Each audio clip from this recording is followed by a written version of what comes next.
abuhadu umahat bejak kalam tamali yani ita enu dema arabia jema tiara yala ita enu ni ade je silude muso wataka gari jaleta mega siluni hayale kulu mangeja jato peka de haja to bedini ragi to jato namuru damti bedini maguru su dai banada su gani asa bana lakade kamsu Philippines na magi arfu Philippines udema gonu bini amene kamsu strin malis de kala su de muraba biga gams beto kwe yalla de kulu bin kala mali de ana kuliyo musu ge kore ana gal kali kutu gonu barnamale na kalamta mali na kan gedda pa na sumolode na sai sam na susuru agade masaba gala maya bagara gi kutu gale ni akamsi asulu udeje na take wole dube dum bini ade wole dube dum de kelu gale bini ata karabu de abu wole de ama karabu bakulu iyal wai Sounds of the Week on iRadio, your eye on South Sudan. Live from Juba, on air and online. This is iRadio News.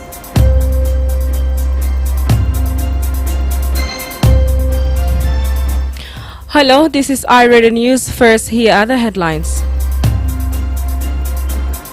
Retail traders at Juba Custom Market have expressed frustration after suffering total loss when a fire guarded part of the VZ marketplace on Monday evening. President Salva Kiir on Monday officially bade farewell to ambassadors Bag Valentino Wall, Simon Deng and Antibes Nyok Coach, who had been previously appointed and are now heading to their respective duties posts. The Minister of Roads and Bridges, Peter Lamboth, has discussed the upgrading of key roads with Chinese construction company Shandong High Speed.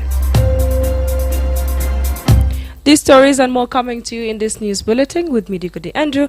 Now the news in details.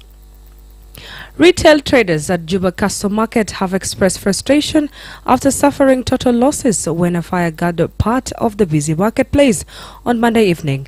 According to a statement on Facebook page of the Minister of Trade and Industry, preliminary assessment showed that the blaze destroyed large quantities of merchandise, including assorted commodities and clothing items belonging to vendors. The minister described the incident as a major loss for both affected traders and the broader business community. In a Facebook post, the Minister of Trade and Industry, Atong Kwal Manyang, expressed deep concern over the devastation. She said the ministry will launch an immediate and thorough investigation to determine the cause of the fire and evaluate the full extent of the demand. If speaking to iRadio during the visit of the national and state authorities on the first scene, some of the traders appeal for intervention, and this is how it went. أنا دخل في سوق دبيرين عشان كيف جور باقدر كونتينو بلايف أنا البونس بقدام بتاعكم ده أكو تيار جابه وارو تاي موتو سبلا رقم سأيان وأنا كان نسا باقرا في جامعة دوكا كنت اتنين إني أبساد أنا واحد أنا سكال فوق في سكا إناك على قدام ده تاني بيجاي كده في أجرة يا أبساد أنا أرحم القوب ده أنا أسي أنا جبارة وين بيال أتمين ده أنا برا وين سيرا بنا Junum dese ana mikore la ukuma tana de hal say anna buru kida la kadimitin say hal saraka de hariga anna baru de hariga say hariga de bara ko kasom kurukira yan ukuma say kilainu lena bijat anna umahat junub Sudan anna buwale di lomoni yal saramona le ukuma al kebir abutanna fi belede anna ya wala dumur mara ya wala do ya jama ke roidu tehed le nusan pitab anna biraba yal Umar al-Mataki, like Umar Diana Lisa 25 years, like Nana Braba Atimin Mil Bada 14 years. Until today. Ana jiwa jamin Uganda, ajata ara kulu. Ana ya binia ko bifu betana. Abuta mutu, uma ta mafi. Ana ya gira bayal tai. Asara ku ta mutu indu khamsa yom alela. Jinaza la aside fi. Asa ana bijabada non bayatu teriga. Rasa wege vzato. Ana gikutu iman ta le rabuna de ya bari. ما في مالا أنا بكتب فوق قدام بتاعي عشان نقدر نبدأ بطريقة سمة. أنا بعمل ياتو حاجة أنا مبدأ ياتو business أنا بيقوم بقسم تاعي ما في. أنت بنا جماعة كان حكومة كان باينو كده نساعد تاكل الناس junubin kuli ade bikore junubin kuli bikore ade yada su kuli nta ma fi haja ma fi zol ta lo haja ma fi zol ndo haja sambi go mu be business sikirana business anna siyasa yada ma fi zol be sa danna lakini ande keta kona kore tanna lanna bikore de tapta yal le ragara yal le ramsun keta sa danna jama keta no le na musaada kaman akuma tanna kere an kalamde sokola alkulu nuswambe saka nuswambe sugini kule aro jala jama sade nuswane aro jala nuswane abakili yal nuswane abigara yal siglana na arba yal. The third minister also conveyed its heartfelt sympathy to all traders whose livelihoods have been disturbed. Elsewhere, President Salva Kiir on Monday officially bid farewell to ambassadors Bag Valentin Ewol, Simon Jog Adeng and Antibes Nyog Akoj, who had been previously appointed and are now heading to their respective duty posts. Bag Valentin Ewol will serve as ambassador to Ethiopia and African Union, Simon Jog Adeng to Zimbabwe and Antibes Nyog Akoj to the Democratic Republic of Congo. President Kiir urged the ambassadors to strengthen relations with their host countries, advance South Sudan's foreign policy interests, and enhance the country's global profile. The ambassadors expressed their gratitude for the trust, placed their theme and pledge to carry out their responsibility with dedication and professionalism. The Minister of Roads and Bridges, Peter Lambuth, has discussed the upgrading of key roads with Chinese construction company Shandong High Speed. Minister Lambuth held a meeting with a visiting delegation from the company today. According to the statement by the ministry, the discussion focused on strengthening cooperation in the development and upgrading of major roads and bridges across the country. Minister Lambuth said the ministry is working to raise national infrastructure to international standards, adding that reliable transport networks are important for economic growth, trade and regional connectivity. He said the government is committed to accelerating ongoing and planned road projects and commitment as Shandong High Speeds continue technically support and investment in the country infrastructure sector. Shandong High Speed, also known as Shandong High Speed Group Limited, is leading Chinese construction company that previously worked on the Jubater-Keka-Rumbek highway before the 392-kilometer project was given to African Resource Corporation.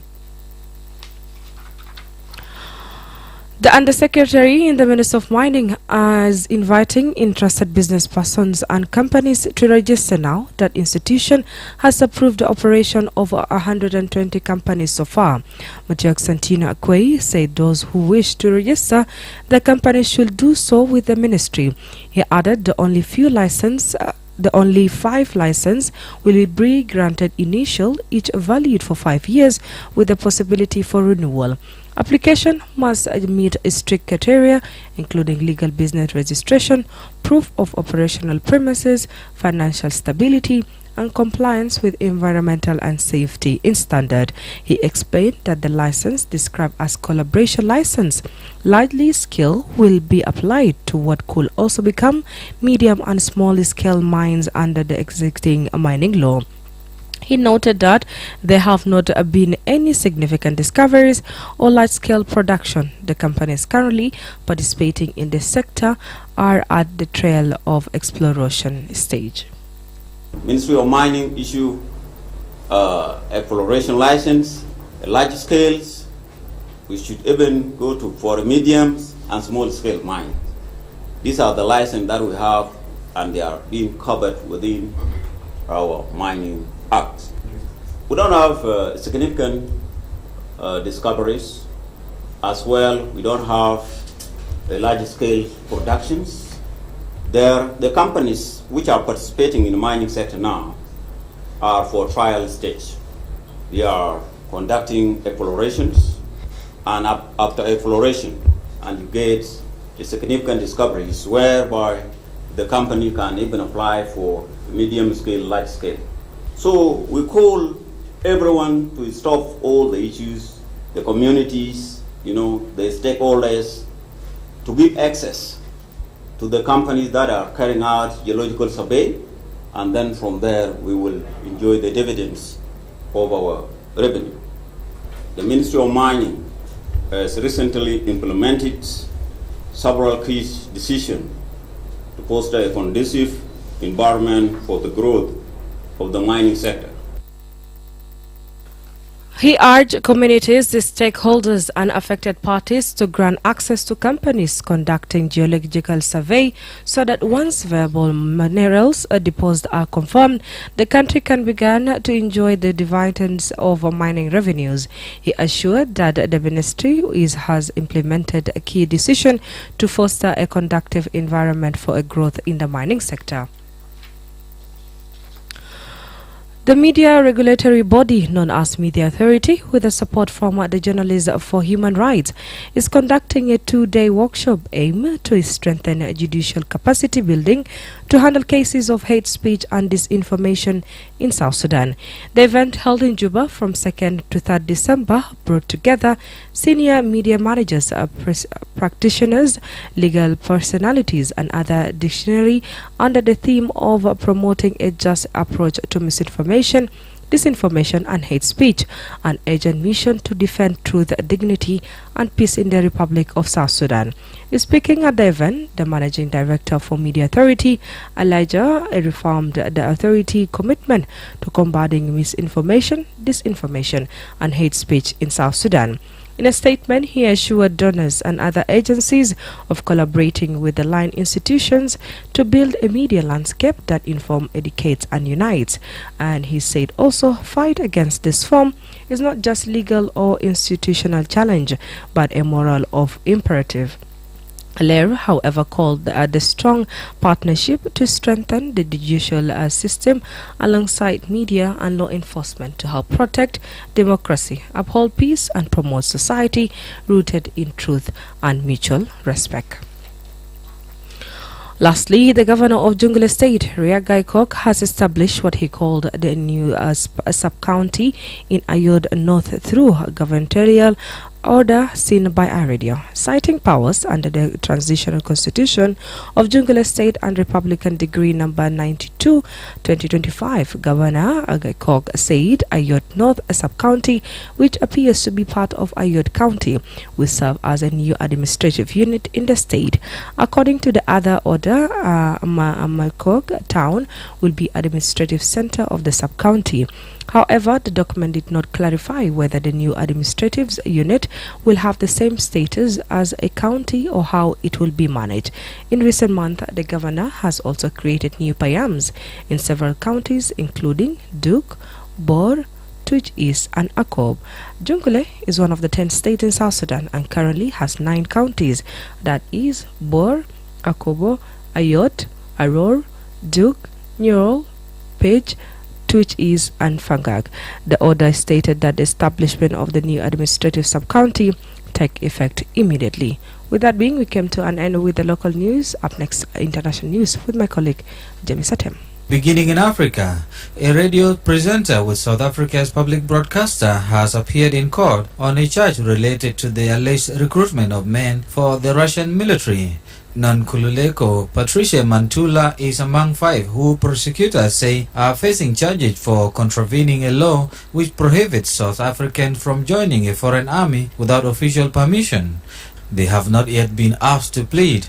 The arrests are the first since the South African government said in November that 17 citizens had seemingly been lured to join mercenary forces in the Russian-Ukraine war.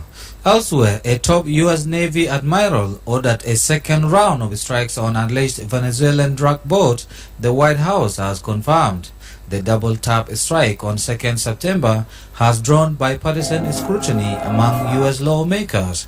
The Washington Post recently reported that 2 people survived the first blast and were still clinging to the burning vessel when they were killed, raising fresh legality questions. White House Press Secretary Caroline Leavitt said on Monday that Defense Secretary Pete Hegseth authorized the strikes but did not give an order to kill everybody, as reports said. And finally, Ukraine's military says fighting is ongoing in the key eastern city of Pokrovsk after the Kremlin claimed its forces had taken it. Meanwhile, President Trump's special envoy Steve Witkoff and son-in-law Jared Kushner are due to meet President Putin in Moscow for talks about ending the war in Ukraine. The summit comes after 2 days of negotiations in Florida between Ukrainian and U.S. officials aimed at refining a U.S.-backed peace plan which had been viewed as favorable to Russia. Speaking after a meeting with French President Emmanuel Macron in Paris yesterday, President Volodymyr Zelensky said Kyiv's priorities were maintaining Ukraine's sovereignty and securing strong security guarantees. And that's bring us to the end of the regional and international news with me, Jamie Satem. Now back to you in the studio. Thank you so much, Atem. Up next is Sport News with Lasobo Memo.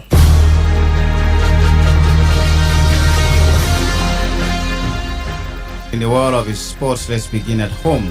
Yesterday's South Sudan Premier League result have taken El Merreikh Bentiu to the top of the table after a dominant 4-1 victory over Wajuma FC. El Merreikh continued their impressive and beaten run on Monday afternoon, comfortably defeating Wajuma FC away in Juba. Wajuma opened the scoring early, but El Merreikh responded with 4 unanswered goals, sealing their 7th win of the season. The result extends their lead at the top of the South Sudan Premier League table with 22 points from 8 matches. Earlier in the day, Holy Family FC played out a highly competitive 3-all draw against Malakia SSC, a result that keeps Holy Family third in the standings with 20 points. On Sunday, Lion Hunters and Bentiu City SC also shared the points following a 2-all draw in Bentiu. 2 more fixtures were scheduled later today, with Qatar FC set to face Salam Awil FC, while Al Ghazala Wow are preparing to take on Al Hilal Wow at 4:30 kickoff. Looking ahead to midweek action, at Labara FC will meet Olympic Rank on Wednesday at 2 p.m, followed by Koream FC against Jammus SSC at 4:30. In the English Premier League, Arsenal have not lost a game in all competitions since August 31st. However, they have dropped points in 2 of their last 3 Premier League games. It shakes out with the Gunners currently 5 points clear of second place Manchester City heading into the latest round of fixtures. If City beat Fulham tonight, the gap is down to 2 and the pressure is on before Arsenal host Brentford on Wednesday night. Finally, Liverpool head coach Arne Slot has confirmed Mo Salah will depart for AFCON on December 15, which means his last game is expected to be on 13th of December against Brighton. If Egypt go all the way to the final, then Salah won't return to Mayside until January 19th at the earliest.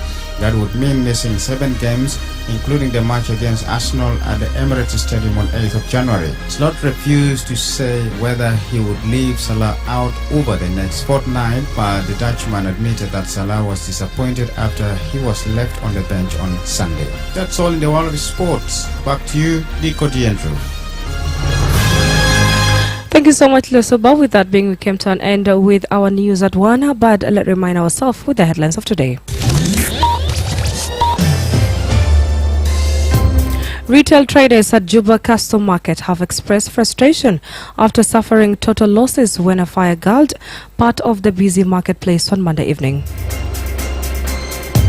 President Salva Kiir on Monday officially bid farewell to Ambassadors Bag Valentino Wall, Simon Jugdeng and Antipas Nyog Okoj, who has been previously appointed and are now heading to their respective duty posts. The Minister of Roads and Bridges, Peter Lambuth, has discussed the upgrading of key roads with Chinese construction company Shandong High Speed. That's marked the end of iRadio News. If there any story or event you'd like iRadio to cover or report about, please send us a text message on +211 925 287 870. It's also a WhatsApp number, or follow us on X at iRadio Juba, like our Facebook page iRadio. Subscribe to our YouTube channel at iRadio South Sudan. You can also visit our website and listen to us online at www.iradio.org. Stay tuned for news of Arabic at 1:30. I was Diko Andrew. Thank you for listening.